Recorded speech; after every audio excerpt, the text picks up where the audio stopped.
Hey guys, get in here. This is Jack with Cosmic Road. I talk about UFOs and the paranormal. Please hit like and subscribe and let me know what you guys think in the comments below. Yeah, I just had to make a quick video. I saw this post from Matt Laszlo at Askapole, and it doesn't look really encouraging about the new declassification task force, but there are signs of encouragement, so we'll get into that. All right, but this is going to be a quick video. So Matt Laszlo caught up to Nancy Mace and he says, "How are you doing, ma'am?" She says, "Good. Are you on the new secrets task force?" "What?" "Anna Polina Lunas." "Yeah," she says. "What do you guys hope to do with that?" Matt says. "Ask the chairwoman." And then they laugh. So that wasn't a diss. They were laughing about that. Nancy Mace goes on to say she's in charge. Matt says, you haven't had any meetings yet?" Nancy May says, we have actually. The declassification task force has had meetings, at least one meeting." Matt says, "How much? Did UAPs come up, or is this more JFK focused initially?" Nancy May says, "Initially the focus was like Epstein files, JFK, MLK, that kind of stuff." Matt says, "Yeah." And Nancy says, "That's not to say it won't include UAP, but it's only for 6 months. So we have a limited, finite amount of time." So that's not really encouraging, is it, guys? They've got 6 months and they're prioritizing non-UAP related stuff, admittedly stuff that's interesting and that many people want answers to, and some mysteries that have been around for decades that we definitely need answering.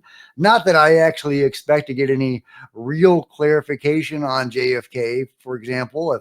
If they release documents saying that the CIA was behind it, I would be shocked, or at least that they had a strong hand in it in some capacity, which is what I have come to believe based on what I've seen. And let me know what your temperature is on that. But I would be shocked if we got that. I'd be totally shocked. But okay, so they're prioritizing UAP stuff, or excuse me, non-UAP stuff. And so, is there any hope of us getting any actual answers? Well, she does go into that a little bit. Matt goes on. What are the questions? Nancy says, "I think Anna Polina Luna, she's doing a very good job, like disclosing what's coming out and when, and giving the links to the public about where the files are going to be." And she did. Anna Polina Luna dropped a link saying, when the JFK stuff comes online, this is where it's going to be. But it hadn't come yet, so I'll give you that link if you haven't seen it already. When there's something there, yeah, she's doing a great job. Nancy says. Matt says, "And are you guys coordinating with the White House to kind of put pressure on them?" That's for her. That's a Luna thing. Yeah, she's taking the lead on this. Matt says, "It just feels like last Congress there was a little more focus on UAPs." Nancy says, "We're only a month in, baby." Okay, so yeah, I'm a little hopeful about that. That she says we're only a month in, and that we may get some answers about the UAP kind of stuff later down the pike. But it does look like their initial focus is on JFK and MLK and Epstein and that kind of stuff. So not really encouraging. I understand that their focus is probably going to be on the more mundane stuff and less on the sensational stuff. But the sensational stuff is sensational for a reason. It's important. It's more important than probably anything else. If we are not alone in the universe, and indeed we're sharing this planet with other beings and this vast interdimensional ecosystem with other beings, it's kind of more important than just about anything else, right? So I think we need those answers. We deserve those answers. I'm very disappointed that their focus is on other things.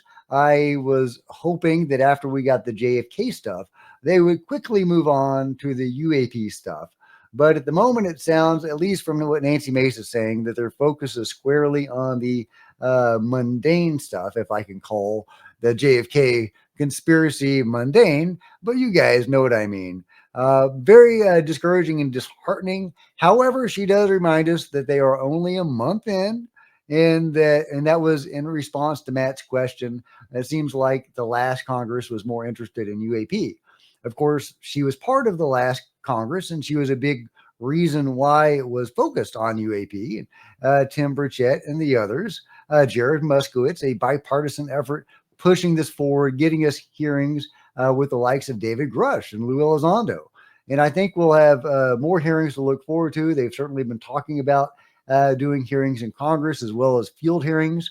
Of course, if they do field hearings, apparently that won't be under oath.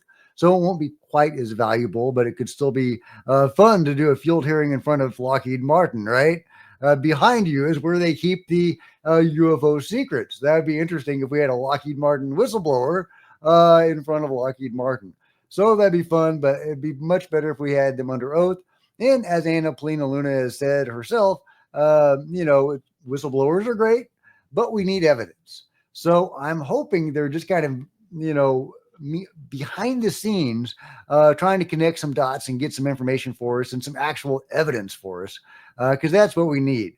David Grush has testified behind the scenes to Congress, in classified settings. He has given classified evidence. Now, we don't know if they've gotten access to all of that yet, but we know that he has submitted that. What exactly that is, what does that look like? We don't know, but we have learned, Tim Burchett has said, after coming out of a skiff with the David Grush information, that they now have names and they have leads to follow now. So it seems like David Grush probably gave them some names and places, things that they could track down and verify and pursue if they wanted and if they had the ability to do that. Why have they not done that? It seems like they have the motivation. They keep on trying to push things forward. I want to think that they're on the level, at least somewhat. But maybe they don't have the authority. Maybe they don't have the means to actually do this sort of thing. And maybe they can't go after that stuff because it is classified.